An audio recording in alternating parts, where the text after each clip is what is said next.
Hi all, this is Dr. Arpana Chaturvedi from the Department of Information Technology. The subject which I am taking is problem solving using Python. So in this today we will talk about various iterative statements available in Python. So among this we talk about iterative statements, and we also talk about some jumping statements like break, continue and pass. And we also learned that how to use else with the various iterative statements. So basically when we talk about writing a program in any of the language, sometimes it happens that certain set of statements are to be executed for several number of times on the basis of the conditions given over there. So to perform such kind of task in which you want to execute a block of statements or a block of code for some number of times, you use iterative statements. So programming languages basically provides various different types of control structures which allows you to perform such kind of executions and give you the flexibility to perform such kind of tasks. So in the case of repeating certain set of statements or executing certain set of statements for fixed number of times, we use iterative statements because this kind of process is known as iteration, and we also termed it as looping statement, in which it allows you to execute a block of code for multiple number of times. The number of times for which you will be executing some block of statements will be, it depends upon the condition, and it should be finite, otherwise it will go into infinite loop. So here this execution is coming from this way. Here it is checking the condition in the case, in the situation where this condition return true statement, so these block of statement will keep on getting executed again and again. So it will keep on iterating till this condition doesn't become false. The moment this condition becomes false, it will come out from the loop. So various kinds of loops which are available in Python are while loop, for loop and nested loop. When we talk about while loop, it repeats a set of statements or group of statements while a condition is true. The moment the condition becomes false, it will come out from the loop. Whereas in for loop, it executes a set of statements multiple number of times, and here they can mention that how many number of times you want to execute the statements, and it manages the loop variable on the basis of which it executes or repeat the code for that number of times. In case of nested loop, you can use one or more loop inside one another, like inside for you can use while, or inside while you can use for, or inside while you can use while, or inside for you can use for. So it depends how you want to nest it. So various type of, and you can nest any number of times, it depends upon the situation. It is suggested that don't do lot of nesting, otherwise it will take lot of time also, and it increases your complexity. If we talk about some jumping statement or looping control statements, so the statements are those statements which will going to control the execution of a statements for n number of times. If you are inside a loop and you have to execute certain statement 25 number of times, but in between you want to check some 10 set of statements, if those are true, you want to come out, or you want to go back to the conditional statement in spite of executing rest of the statements, then or you want to pass it on. So in that case there are three types of control statement. One is break terminates the loop and transfers the execution of the statement immediately followed by the loop, and continue statement skip the remainder body part of loop and it will go back and start testing the condition again and then start reiterating.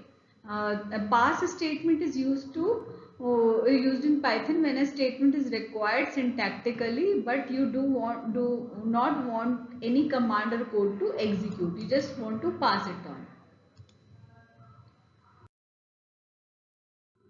So we'll start from while loop. A while loop statement in Python programming language repeatedly executes a target statement as long as a given condition is true.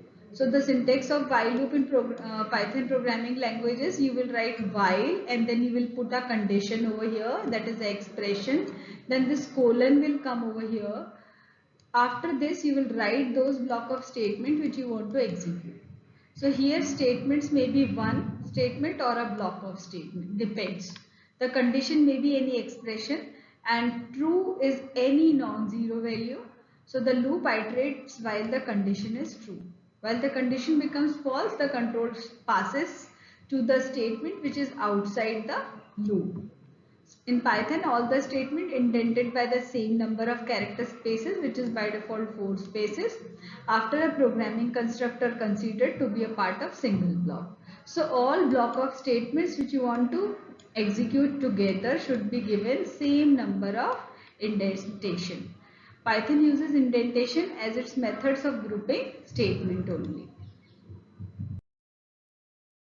So this is a flow chart wherein it is very clearly mentioned that these are the statements which are coming, executing one after another. Here is the condition. It will check the condition. If condition is true, it will keep on repeating some set of statement again and again. The moment this condition becomes false, it will come out from the loop and start executing the statement which is just after the looping block. This is an example wherein I have used a variable count which is having initial value at 0. I want to repeat the loop till the count doesn't becomes 9. Every time I am printing the value which is there in 9, I am updating the value of count. It will keep on repeating these two set of statements again starting from 0 like 0, then 1, then 2 till 8. The moment it becomes 9, it will come out from the loop and execute the statement which is after the loop body, that is example of while loop. So this is the output over here. Now a loop becomes infinite also if a condition never becomes false. So you have to be very careful while writing a loop based statements. You must cause caution when using the while loop because of the possibility that this condition never going to be resolved to as a false value. So it will never be going to end. Such kind of loops which are never going to end are known as infinite loop. Infinite loop might be useful in client-server programming where the server needs to run continuously so that client programs can communicate with it as and when required. This is an example of infinite loop wherein the value of var is 1 and I am saying while the value is 1. So it will remain 1 always. I am again asking user to enter value. It will keep on asking that enter a number. I will keep on giving the input because the value of var is not changing. The value of var is 1, that is true. So the loop will always remain true. It will never be becoming false. I am not updating even the value of var over here.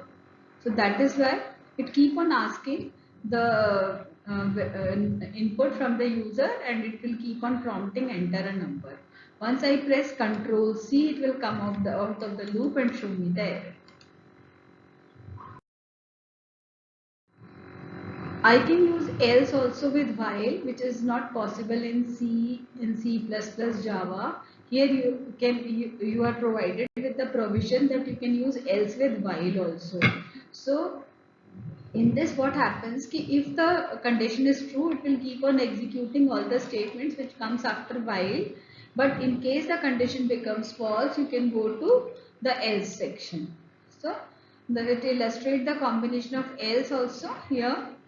The value of count variable is 0. I want to just execute this loop till the value of count is 4 and doesn't becomes 5. So it always going to print that the value is less than 5 and I will keep on updating the value of count. The moment the value of count becomes 5, it comes to the else part and mention over here that count is now not less than 5. Fine. So this is how the output is coming: 0, then 1, then 2, then 3, then 4. This is whole is the body part of while loop where the condition is true, and this one is the statement which get printed and coming from the else part when the condition becomes false.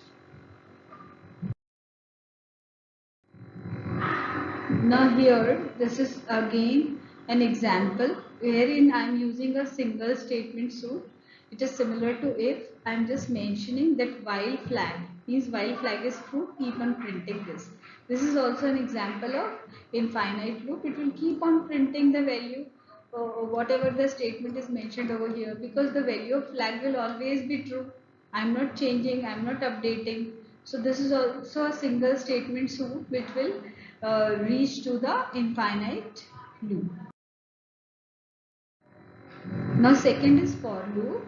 For loop, it is having ability to iterate certain set of statements for some fixed number of times, whatever sequence will be mentioning, and this sequence can be a list, it can be a string. So if a sequence contains an expression list, it first evaluates first, then the first item in the sequence is assigned to the iterating value, then next, then next, then next. So whatever number of elements are lying in the list, it will keep on picking one after another. No need to update the list. It automatically picks and iterate each and every value till the list doesn't becomes towards its end. So the flow chart is the sequence of statements are coming like this. Here there is an item for which a sequence is being provided. Till this sequence is containing the item, it keep on executing the statement. The moment it reaches to the end and there is no more item in the sequence, it will come out from the for loop.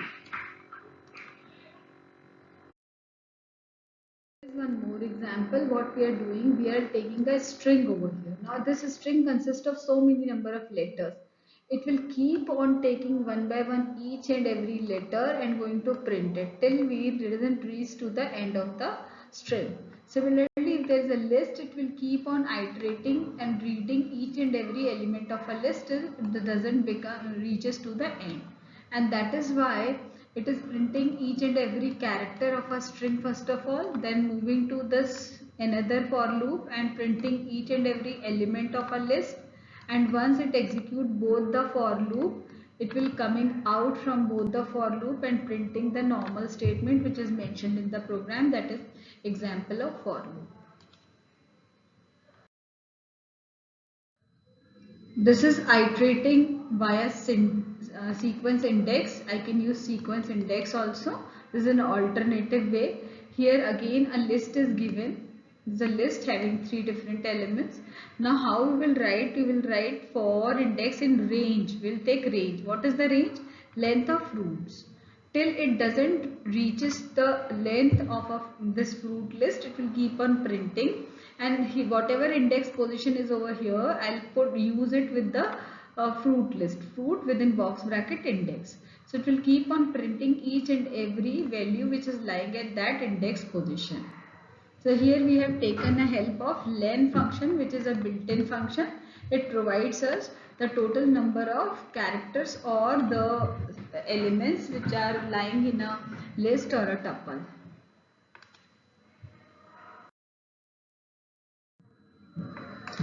Here we can use else also with for. So what we are doing, we are using nested for loop right now. Fine. So in this for num in range, range tells you that from where to start until what number we have to keep on moving or iterating the statements. So it will go from 10 to 20 as I have given range, starting from 10 goes till 20. Here I am saying if I in range is 2 comma num. Fine, starting from 2 comma num. I am checking if num modulus I equals to 0. So whatever the num, what all values will be there in num, the num will be containing all the values from this list which is starting from 10 goes till 20. Every time it will be checking its modulus by I. And what is I? I is having the range from 2 to the number. Whenever it will be returning the remainder at 0, what it will do? It will say j is equals to num divided by I and print the value of num I comma j. And will like use break statement which will take you out from the for loop. Otherwise it will say ki number is a prime number and again break will also take you out from the loop. So what happens? First number is 10. So this loop will run 10. it will come inside. This I will be having number from 2 to 10. I right now I is having 2. Fine. So it will check num is having 10, modulus I is having 2. Is it equals to 0? Yes. Then j is equals to num means 10 divided by I means 2. So 2 divided by 10, it will become 5. So it will come over here and it will say percentage d equals to percentage d into d. First percentage d is replacing num. So num is 10. Second is I is 2 and j became just now 5. Fine, and will come out from the loop. Whereas here in else part, what it will do, the moment it becomes false, what it will do, next time it becomes false. When it becomes 11, this 2 becomes 3, it becomes false because 3 is not divisible completely by 10. It will come to else part and say that now num is 11 and 11 is a prime number. So this is how you can use else part in for. Here we have used range function as well as jumping statement, break, as well as nested for loop, which we are going to see in next slides.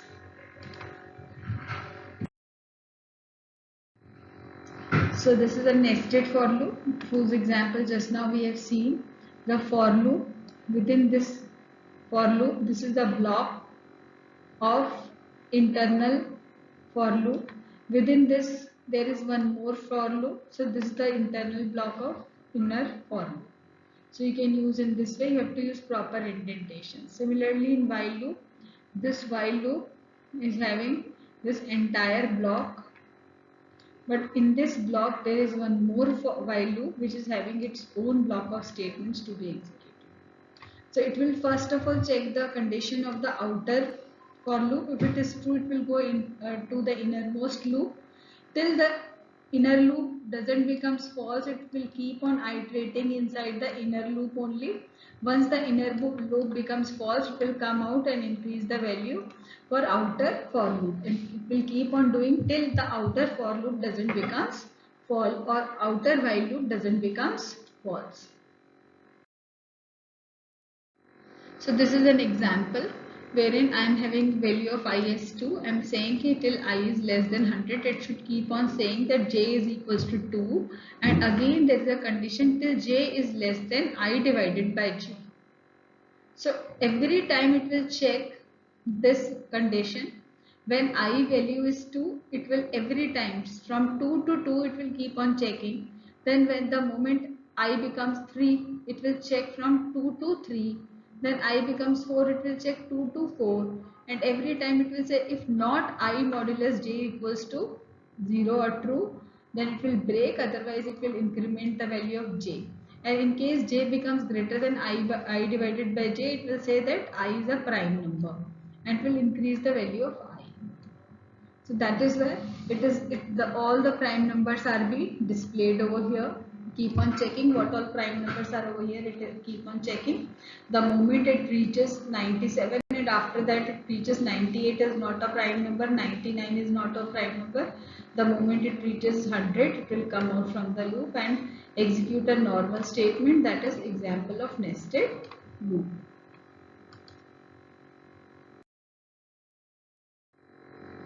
Python break statement is a controlling statement. It terminates the current loop and resume execution of that statement which is just after the looping statement. The most common use of break is when some external condition is triggered requiring a hasty exit and you want to exit from the loop. So you can use break. If you are using nested loop, the break statement stops the execution of the innermost loop and start executing the next line of the code which will be lying outside the loop body. So this is a flow chart. Normal flow is coming like this. This is a conditional code. If it is true, it has to iterate certain set of statements, fine. And if in case some statement becomes like its certain position, If you want to just come out from the loop, you have to use break. If there is a break, it will take you out from the loop. Otherwise, it will keep on iterating the certain set of statements till the condition doesn't becomes false. This is an example wherein I am using for loop, wherein this is a string. One by one, each and every letter will be going to this variable, and I am checking if the moment the variable becomes h equals to h, I am saying break. Otherwise, it will print the current letter. So see, it has printed p, it has printed y, it has printed t. The moment it becomes h, it hasn't printed h. Come out from the loop and go over here. Here var is 10. While var is greater than 0, you are printing the value of var. Okay, fine. You are saying var is equals to var minus 1. So 10 becomes 9, becomes 8, becomes so on. The moment it is equals to 5, you are saying break. It has printed the value before 5, 10, 9, 8, 7, 6. The moment it becomes 5, it will come out from this loop also and start executing the statement which is outside the loop. That is example of break. Now Python continue statement. What does continue statement do? It returns the control to the beginning of the while loop. It will never be going to execute remaining statements of while loop. It will take you back to the beginning where the conditional statement is written and will check the condition and start executing other statements. So the syntax is continue. So this is a conditional code. Here is the condition. Till this condition is true, it will keep on executing the conditional code. But in case somewhere continue is found, so it will not execute this code. It will move back to the condition.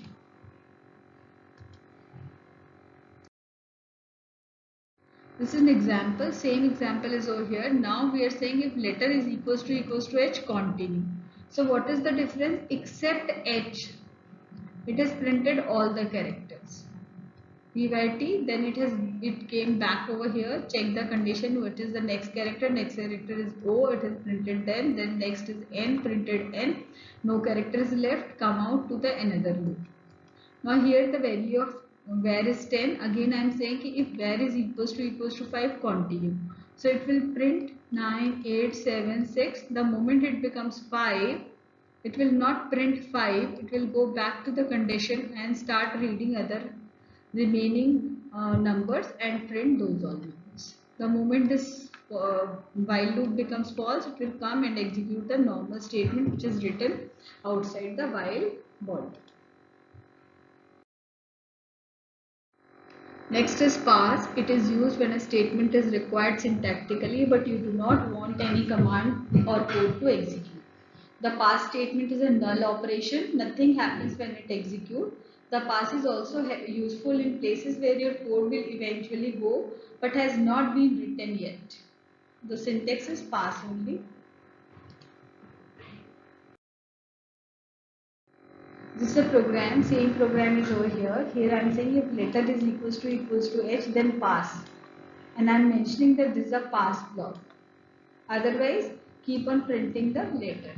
So except see P by T, the moment letter is equals to h, which is passed, and then it came back and like it is just print this particular.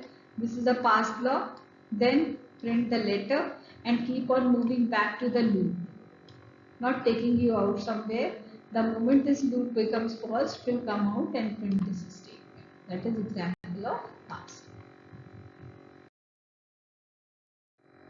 These are some assignments which are given for you people. Just go through these all questions and try to do it. If there is any doubt, you ask me. I'll help you out.